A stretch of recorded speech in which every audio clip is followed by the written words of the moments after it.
Math blasters पर आकाश तिवारी आप सभी फौजी छात्रों का बहुत बहुत स्वागत करता हूं। तो जितने भी अग्निवीर की तैयारी कर रहे हैं उनके लिए मैं आर्मी सोल्जर जीडी का प्रीवियस ईयर पेपर लेकर आया हूं।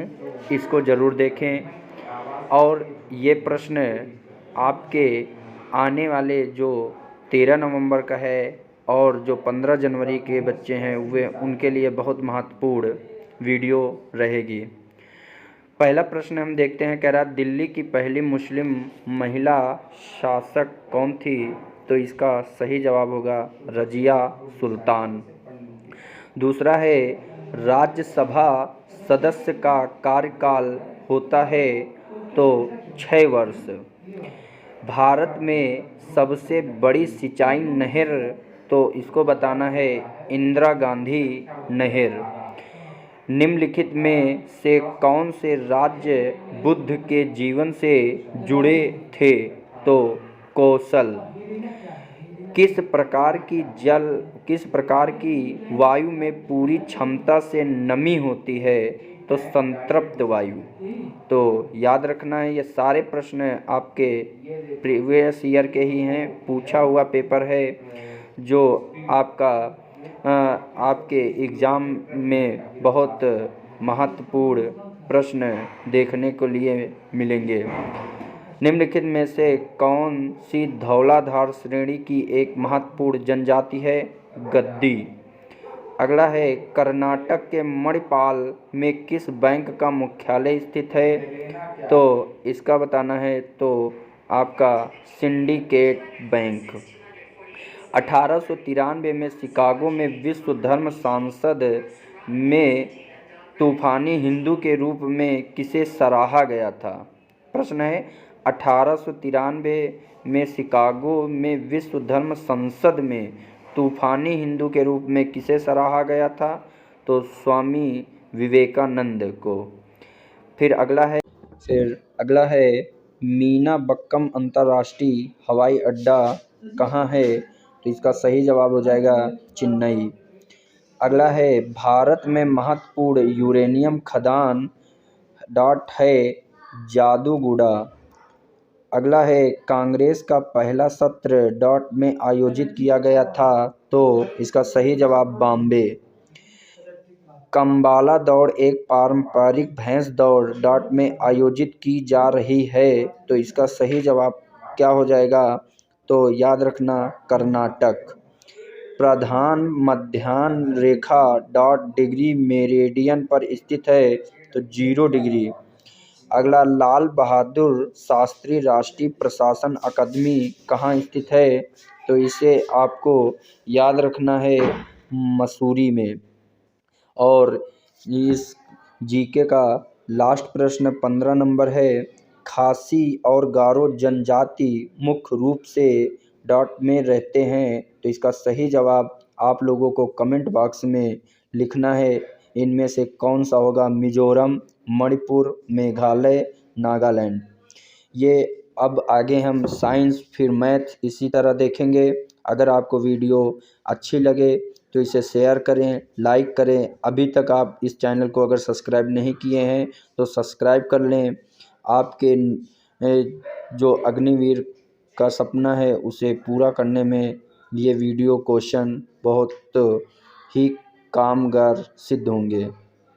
जो आपके आर्मी सोल्जर जीडी राजपूत वाले में प्रश्न पूछे गए थे तो इसको आज हम देखेंगे। तो ये सारे इम्पोर्टेंट प्रश्न हैं, इनको ज़रूर देखना। कह रहा केन शुगर शर्करा का आणविक सूत्र है? तो इसका ऑप्शन जो होगा वो चौथा बिल्कुल सही हो जाएगा, C12H22O11। अगला प्रश्न है, तांबे का गलनांक होता है? तो तांबे का गलनांक आपका 1085 डिग्री सेल्सियस होता है।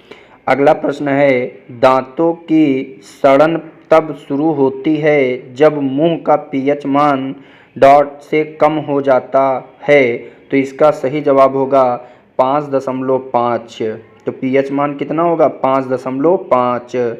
निम्नलिखित में से कौन सा प्राथमिक ईंधन है? तो तो निम्नलिखित में से कौन सा प्राथमिक ईंधन है? कोयला। ये सारे प्रश्न पूछे हुए ही हैं, इनको जरूर से जरूर ध्यान देना और पढ़ के जाना। प्रकाश संश्लेषण सर्वाधिक होता है, तो प्रकाश संश्लेषण सर्वाधिक होता है रेड लाइट में। किसमें होता है? रेड लाइट में। खगोलीय दूरियों को मापने की इकाई क्या है? तो खगोलीय दूरियों को मापने की इकाई प्रकाश वर्ष है। क्या है? प्रकाश वर्ष है। निम्नलिखित में से कौन रक्त संचार में मदद करता है? तो आपका लिम्फोसाइट्स। कौन होगा? लिम्फोसाइट्स।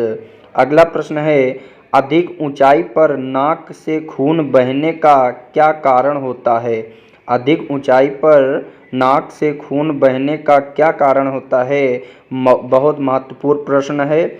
निम्न वायुमंडलीय दाब। अगला प्रश्न है, वनस्पति विज्ञान का अध्ययन है, तो वनस्पति विज्ञान का अध्ययन आपको बताना है, तो पादप जीवन। क्या हो जाएगा? पादप जीवन। अगला है, रिवाल्वर का आविष्कार किया था, तो रिवाल्वर का आविष्कार किसने किया था? तो सैमुअल कोल्ट। बहुत महत्वपूर्ण प्रश्न है, सैमुअल कोल्ट।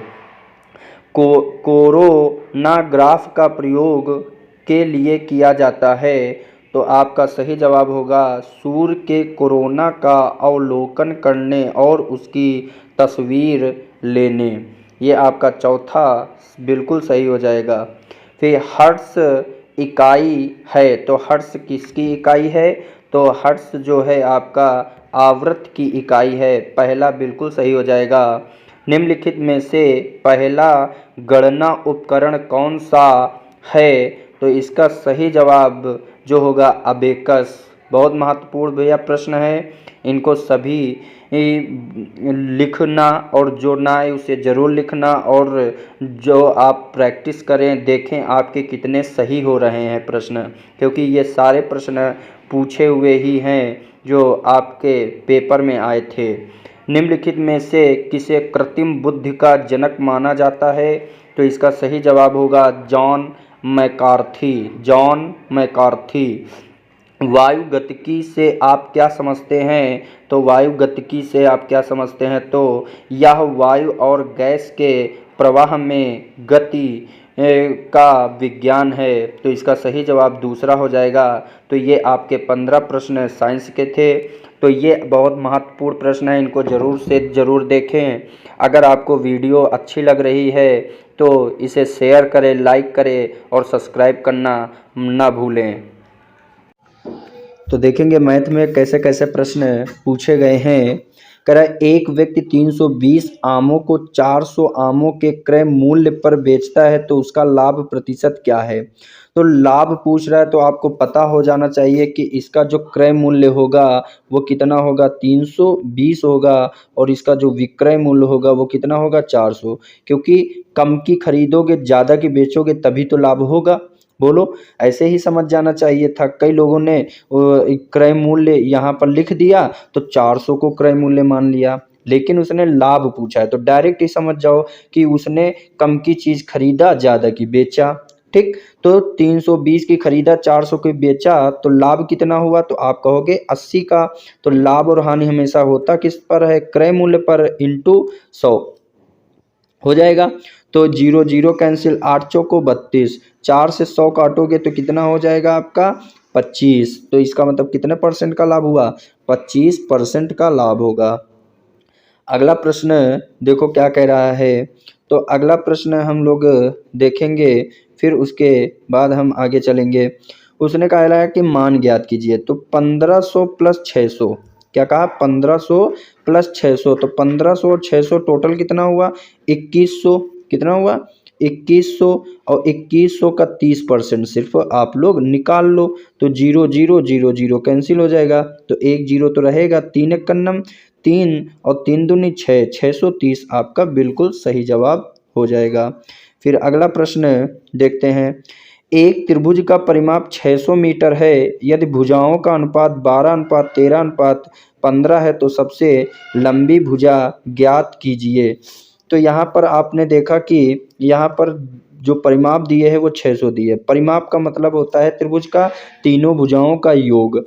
तो अनुपात हमेशा याद रखना कभी भी रियल मान नहीं होता है। तो हमने कहा नहीं होता, तो मान लो ये पहली 12 थी, 13 थी और 15, ये तीनों भुजाएं थी। तो 12 13 15 जोड़ोगे तो टोटल कितना आएगा 40। उसने कहा लंबी भुजा, तो लंबी भुजा कितने से गुणा कर दोगे 15 से। अगर छोटी भुजा पूछता तो 12 से गुणा कर देते।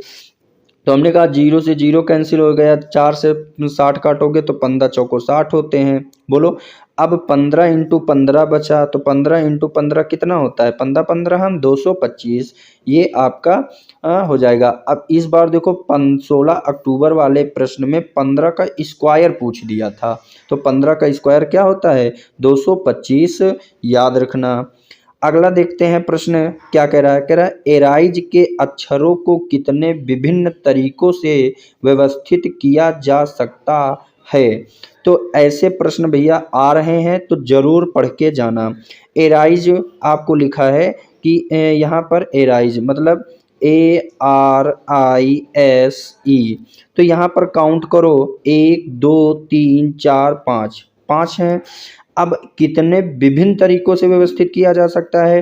तो हमने कहा कभी भी अगर ऐसा प्रश्न आ जाए किसी का नाम या कोई अल्फ़ाबेट देकर कितने विभिन्न तरीकों से व्यवस्थित किया जा सकता है, ऐसे प्रश्न आ जाए तो बस उनका फैक्टोरियल ले लेना। क्या ले लेना, फैक्टोरियल। तो इसका मतलब कितने अक्षर हैं 5। अब यहाँ 5 हैं तो 5 का फैक्टोरियल क्या होता है, उल्टा गुणा 1 तक जाना।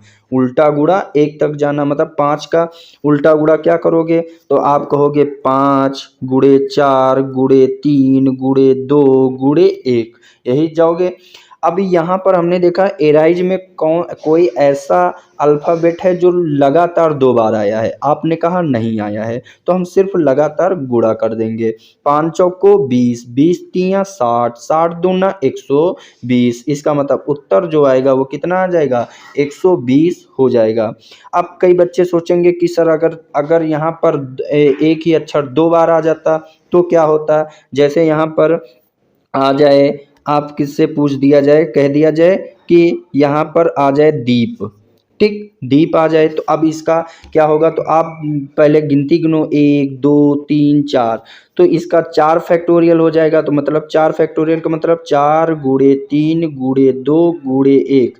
अब एक ही अक्षर कितनी बार आया, 2 बार, वो भी ई 2 बार आया है तो नीचे हम कितने से भाग कर देंगे, 2 फैक्टोरियल से। 2 फैक्टोरियल का मतलब क्या होता है 2 गुणे 1। अब 2 1 कैंसिल हो जाएगा तो 4 तिया 12, मतलब इसको कितने तरीके से लिखा जा सकता है, 12 तरीके से लिखा जा सकता है। अगर 3 बार एक ही शब्द रिपीट हो तो 3 फैक्टोरियल से भाग कर देंगे। ठीक, समझ में आ गया होगा। आगे चलते हैं। अगला प्रश्न कह रहा है कि एक परिमेय और एक अपरिमेय संख्या का गुणनफल 0 को छोड़कर होता है तो हमेशा याद रखना, हमेशा एक क्या होगा, हमेशा एक अपरिमेय संख्या होगी। क्या होगी, अपरिमेय संख्या। कहने का मतलब अगर हम यहाँ पर बाय द वे मान लो कि 4 का गुणा हम √2 में कर दें तो परिमेय एक 4 है, अपरिमेय √2 है, इसका गुणन करोगे तो 4√2 ही आएगा। तो क्या होगा, हमेशा एक अपरिमेय ही होगा। ठीक, तो ये भी याद रखना। अगला प्रश्न है, कह रहा है कि श्रृंखला में अगली संख्या ज्ञात कीजिए।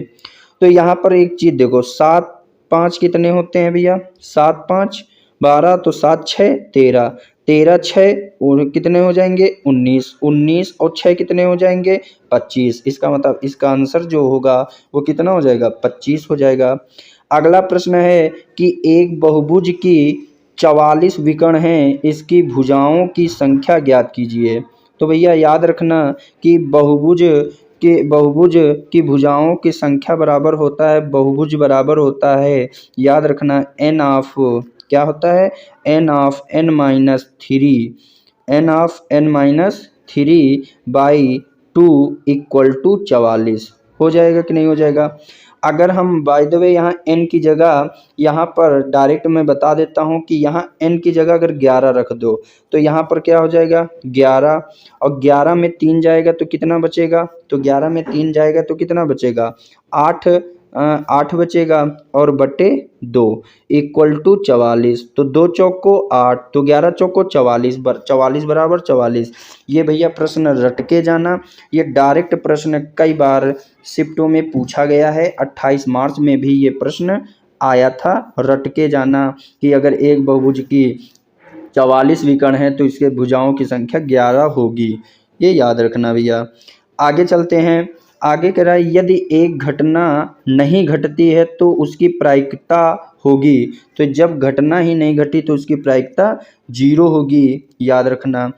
अगला प्रश्न है दो संख्याओं का अंतर 2 है और उनके वर्गों का अंतर 28 है, संख्याओं का योग क्या होगा। तो ऐसा प्रश्न अगर आ जाए तो कैसे करोगे। तो यहाँ पर देखो दो संख्याओं का अंतर, मतलब मैंने कहा दो संख्याओं का अंतर 2 है, उनके वर्गों का अंतर 28 है, तो संख्याओं का योग क्या होगा। तो ए स्क्वायर माइनस बी स्क्वायर का फार्मूला क्या होता है। तो आप कहोगे एक बार ए प्लस बी एक बार ए माइनस बी बराबर क्या हो जाएगा 28 हो जाएगा। हो जाएगा कि नहीं हो जाएगा। अब यहाँ पर हमने कहा a माइनस बी की जगह क्या लिख सकते हो, 2 लिख सकते हो। बोलो 2 लिख सकते हो कि नहीं लिख सकते हो। तो यहाँ पर क्या हो जाएगा a, यहाँ हो जाएगा a प्लस बी इंटू 2 बराबर 28। तो 2 से 28 काटोगे तो 14 दूनी 28 हो जाएगा कि नहीं हो जाएगा। तो इसका मतलब a प्लस बी का मान कितना आ जाएगा 14 आ जाएगा कि नहीं आ जाएगा। तो इसका मतलब इसका सही जवाब जो होगा वो कौन सा हो जाएगा, ये 14 बिल्कुल सही हो जाएगा। अगला प्रश्न देखो कह रहा है कि 1589 मिलीग्राम को ग्राम में बदलिए। तो एक चीज़ याद रखना कि मिलीग्राम से ग्राम में छोटी यूनिट से बड़ी यूनिट में जाओगे तो हमेशा भाग होगा। तो 1589 का भाग हम किस में कर देंगे 1000 से। तो नीचे कितने जीरो हैं 3, तो 3 जीरो हटेंगे तो ऊपर 3 संख्या के बाद दशमलव लग जाएगा। तो इसका सही जवाब जो होगा वो क्या हो जाएगा, चौथा इसका सही जवाब हो जाएगा। अगला है एक बल्लेबाज अपनी 12वीं पारी में 63 रन बनाता है जिससे उसके औसत रन में 2 की वृद्धि होती है, 12वीं पारी के बाद उसका औसत क्या है। ये प्रश्न आपसे पूछा है। तो अच्छा बताओ 12वीं पारी में उसने कितने रन बनाए। तो 12वीं पारी में आपने कहा 63 रन बनाए। अब उस जिससे उसके औसत रन में कितने की वृद्धि हो गई, उसके औसत रन में कितने की वृद्धि हो गई। तो आपने कहा कि 2 की हुई। तो 2 की वृद्धि, अब 12वीं में उसने देखा कि 2 की वृद्धि हुई तो मतलब 11 पारी तक उसके 2-2 रन बढ़े होंगे कि नहीं बढ़े होंगे। तो 11 तक बढ़ाओगे तो 11 दूना 22 वृद्धि होगी। तो 12वीं पारी में अगर हम 11 पारी का निकाल दे तो 12वीं पारी में मुझे पता चल जाएगा कि कितने उसने बनाए थे। तो 11 दूना 22, तो 63 में अगर हम 22 घटा देंगे तो यहाँ पर कितना बचेगा। तो आप कहोगे 41 बचेगा। तो इसका सही जवाब जो हो जाएगा वो क्या हो जाएगा, चौथा बिल्कुल सही 41 इसका आंसर हो जाएगा। आगे चलते हैं। आगे देखो क्या कह रहा है कि 7 लड़कों की औसत आयु 20 वर्ष है। देखो 7 लड़कों की औसत आयु 20 वर्ष है और यदि पहले 6 लड़कों की औसत आयु 19.5 वर्ष है। फिर कह रहा है कि तो 7वें लड़के की कितने वर्ष आयु है। तो 7वें लड़के की पूछ रहा है। अच्छा बताओ 20 से यहाँ पर आपका 0.5 मतलब आधा वर्ष बढ़ा। तो आधा वर्ष बढ़ा तो कितने मतलब आधा वर्ष क्या हुआ, कम हुआ। 20 से 19.5 बचा मतलब कम हो गया। तो 0.5 कम हुआ तो 0.5 अगर 6 में कम हुआ तो इसका मतलब 6 पंचे 30, तो मतलब 3 एक कम हो गया।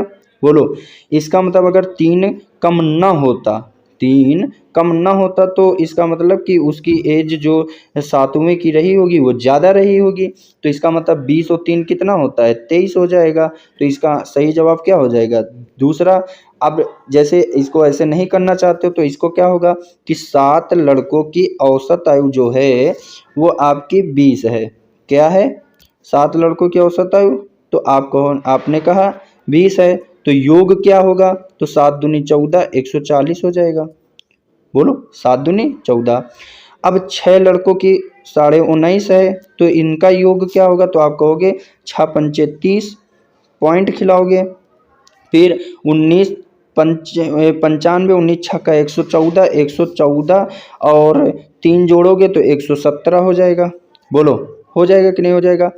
अब यहाँ पर सातों का था 140 और 6 का था 117, तो 140 में 117 अगर हम घटा देंगे तो कितना बचेगा, तो आप कहोगे यहाँ पर कितना बचेगा, 7 3 10, 3 में 1 गया 2, तो इसका मतलब 23। अब समझ में आया कि नहीं आया।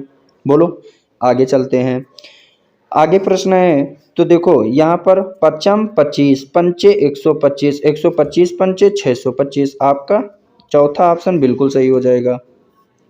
लास्ट प्रश्न देखते हैं क्या कह रहा है। तो लास्ट प्रश्न यहाँ पर है, तो यहाँ से कह रहा है कि ए और बी एक काम को क्रमशः 10 और 15 दिन में पूरा कर सकते हैं।